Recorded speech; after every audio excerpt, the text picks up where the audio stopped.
Greetings, people of the interwebs. I am Zach, and I am fresh off my viewing of the first episode of The Mandalorian.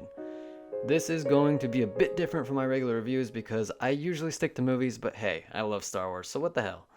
Additionally, I'm going to be talking spoilers here, so click away if you haven't seen it yet.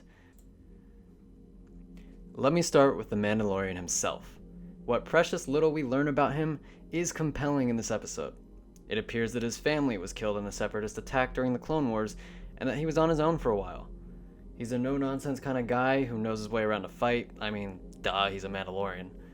Furthermore, he seems to have a soft spot for children, and this is alluded to in a couple of instances. Once after he takes the Beskar to his clan, and again at the end when he prevents IG-11 from killing the baby. Obviously, we'll learn more about the Mandalorian as the season goes by, but I definitely like what I see from him so far. He's cool, mysterious, and again, compelling. I also love the casting. Pedro Pascal is a phenomenal actor, and he shines in this episode even without showing his face. As for the plot, I thought it was decent. It largely just gave us a glimpse at what life is like for a bounty hunter. There's definitely a plot thread that's going to be developed with the Imperials, so we'll have to see where that goes. But overall, I thought it was good enough. There was nothing that got me over the clouds excited, but it wasn't bad by any stretch of the imagination.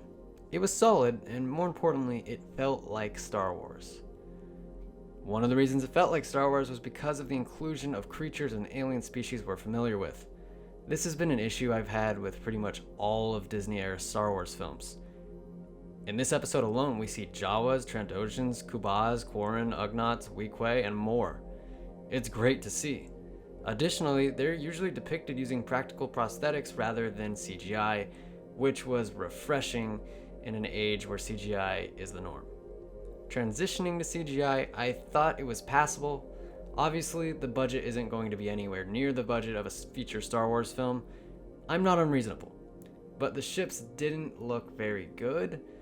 They weren't horrible looking, but I did notice the dip in quality from the films. But, like I said, it's a show, not a movie, so it's forgivable.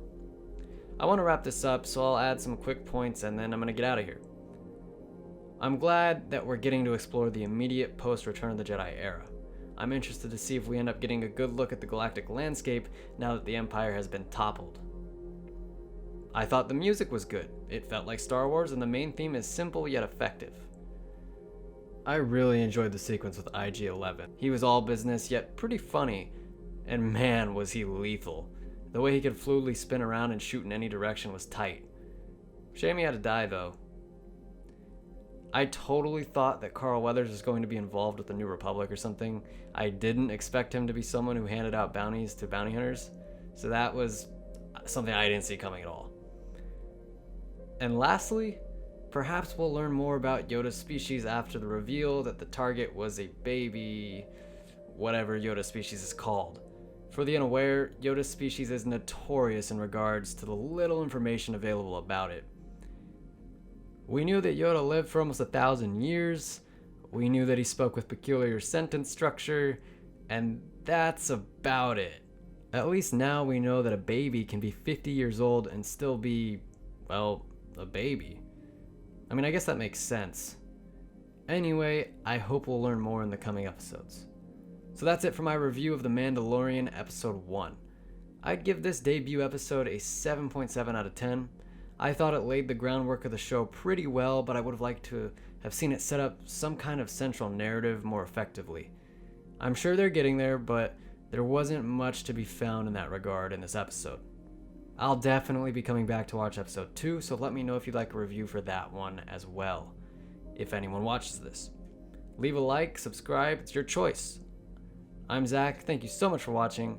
I'll see you on the next one, folks.